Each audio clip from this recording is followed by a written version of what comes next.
So, you want to invest in the cryptocurrency market, but you don't know where to start? Welcome to the Co-Vesting module on Prime XBT. The Co-Vesting module helps investors and talented cryptocurrency traders find each other. With an easy-to-use interface, you can compare and replicate successful strategies with a proven track record. You can follow multiple trading strategies to diversify your risk. Co-Vesting module on Prime XBT. They trade, you profit. Halo, selamat pagi, salam sehat, salam sejahtera selalu untuk kita semua ya. Saya berharap teman-teman dalam kondisi sehat ya. Karena situasi sekarang untuk corona kayaknya rada-rada agak meningkat ya. Jadi so far teman-teman yang punya plan untuk visit, punya plan untuk trip kemana saja, saya menyarankan untuk di hold dulu.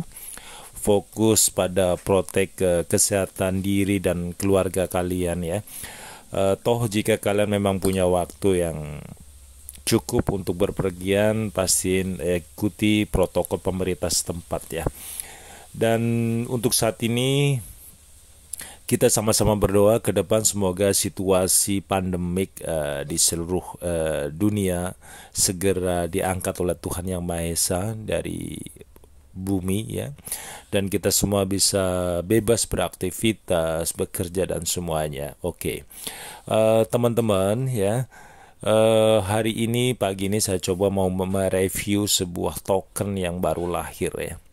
Namanya token baru lahir, tentunya masih sangatlah bayi. Ditanya bisa berbicara nggak, atau token itu bagus atau tidak, token itu fundamentalnya keren atau tidak, kuat atau tidak. Tentunya hal-hal yang baru lahir tentunya sangat jauh dari beberapa pertanyaan yang biasa pemain kripto menanyakan. Fundamentalnya seperti apa, use case-nya seperti apa ya, namanya baru lahir. Tapi kita tidak boleh namanya melihat sebuah token itu baru lahir langsung ngejas, itu nggak bagus, itu token abal-abal, itu token apa, tidak boleh seperti itu. Kita coba melihat dari sisi token adalah token, sebuah teknologi yang di-create oleh seseorang dengan tujuan untuk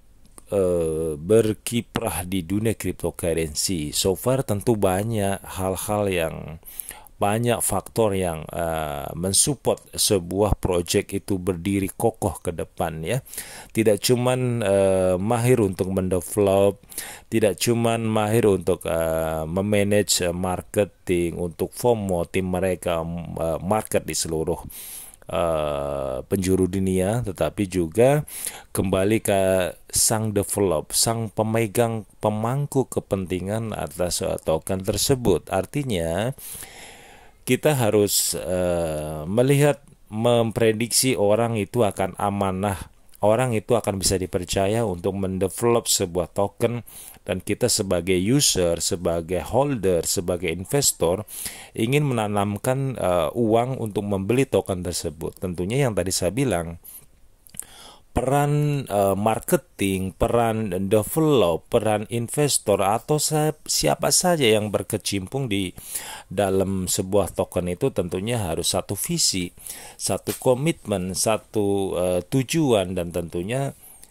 yang paling terpenting adalah harus komitmen dengan apa yang sudah diputuskan, amanah ya, terpercaya atau trusted ya. Semoga ke depan kita akan bisa melihat banyak cryptocurrency yang memiliki tingkat trusted yang tinggi ya. Kalau untuk kita menilai orang dari luar nggak bisa ya, tetapi kita tetap harus waspada untuk melihat proyek-proyek baru. Oke. Untuk pagi ini saya melihat salah satu token baru lahir ya. Token baru lahir namanya protokol Barking Protocol ya, atau protokol pembakaran. Token Barking Protocol atau BKP adalah sebuah protokol penghasil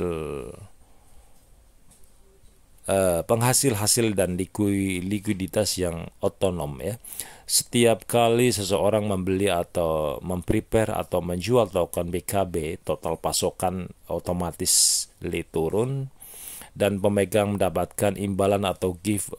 Barnking Protocol bekerja dengan menetapkan tax atau pajak 10% untuk setiap transaksi. Banyak visi dan misi yang hampir nyaris sama di era Binance Smart Chain ya.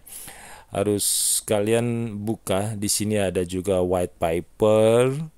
Di sini juga ada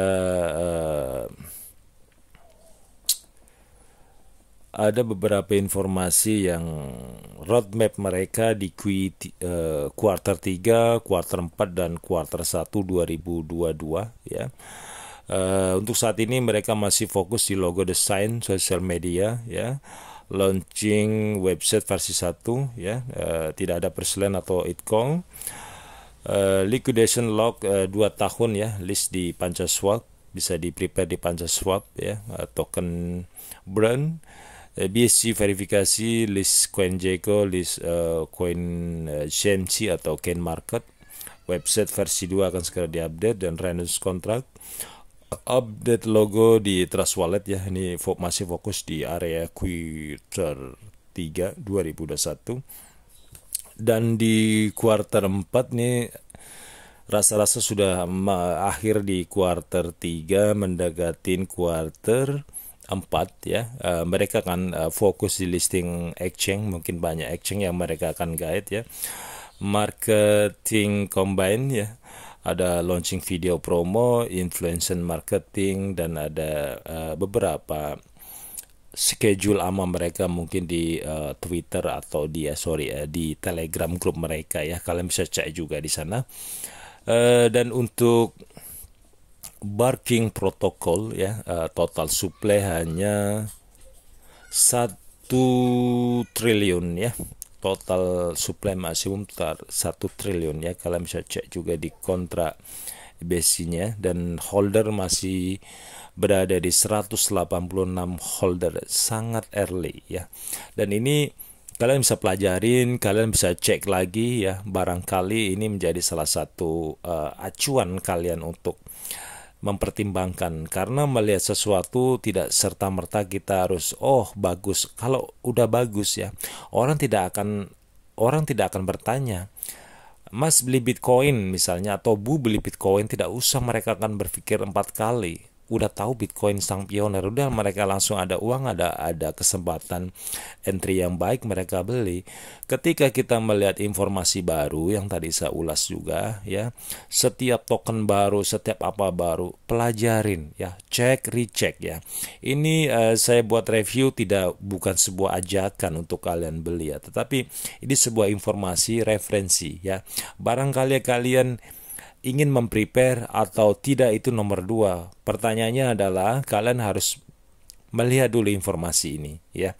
Kalian cek, kalian suka, dan kalian bisa mengambil sebuah analisa, mengambil sebuah gambaran, kalian bisa mempertimbangkan.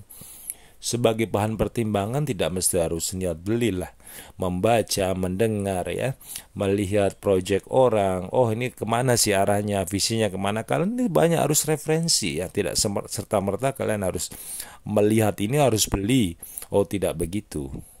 Dan saya SM, semoga saya berharap ya sebenarnya untuk token-token pendatang baru yang dibangun di Binance Smart Chain memiliki visi dan misi ke depan yang strong ya, dan benar-benar timnya amanah ya, timnya itu benar-benar konsisten, komitmen dengan project yang mereka pegang. Jadi kelanggengan atau continuous si project sampai benar-benar going up, dikenal oleh seluruh dunia, itu benar-benar perjalanannya jelas ya. Oke lah, semua token ada namanya, di mana fase, harga tinggi atau pump, dan ada koreksi ya.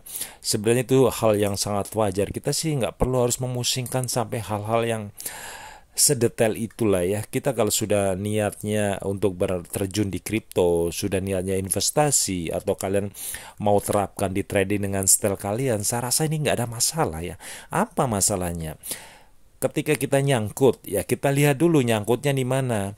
Atau early-nya, entry-nya terlalu tinggi ketika kita membeli, kemakan FOMO. Nah, ini kan hal-hal yang harus kita benahin terus dalam diri kita. Setiap kita mengambil keputusan, seyogyanya kita konsisten. Oke? Ini perlu ya ditanamkan pada diri kita masing-masing, semua pemain kripto. Yang ada adalah hanya teriak rugi, nyangkut, ini itu nggak masuk menurut saya. Jiwa-jiwa begitu tuh nggak masuk kalau di dunia kripto ya. Sudah tahu entry sedang tinggi, di entry untuk buy, dalam benak pikiran mungkin ini akan naik terus, tidak ada sejarahnya. Kalian cek video-video saya ya. Saya selalu kasih motivasi. Saya selalu kasih bagaimana kalian harus melakukan yang terbaik. Ini bukan bicara tingkat realnya token atau kripto ya. Kalau saya tahu token A akan naik 1000% atau 1.000.000%, kalau saya tahu mungkin saya akan info ke kalian. Karena pada dasarnya semua analis, semua pakar kripto atau siapa saja itu hanya memberikan referensi, memberikan sebuah gambaran, bukan ajakan untuk membeli, bukan memberikan sebuah informasi pasti. Yang diri kita ini semua yang harus panggil keputusan dari beberapa informasi yang kita tangkap. Itu yang bijaksana ya. Jadi kalau sudah profit, manusiawi lah. Saya juga tidak menyalahkan orang kalau sudah profit diam, itu manusiawi. Tetapi anehnya kalau sudah rugi itu keluar-keluar, itu yang menurut saya kurang bagus ya. Kita mencerminkan siapa diri kita ya dari sikap kita, dari perilaku kita, apa saja, tidak cuma bermain kripto. Mungkin itu saja info dari saya SM. Sampai jumpa dan salam sehat selalu untuk kalian.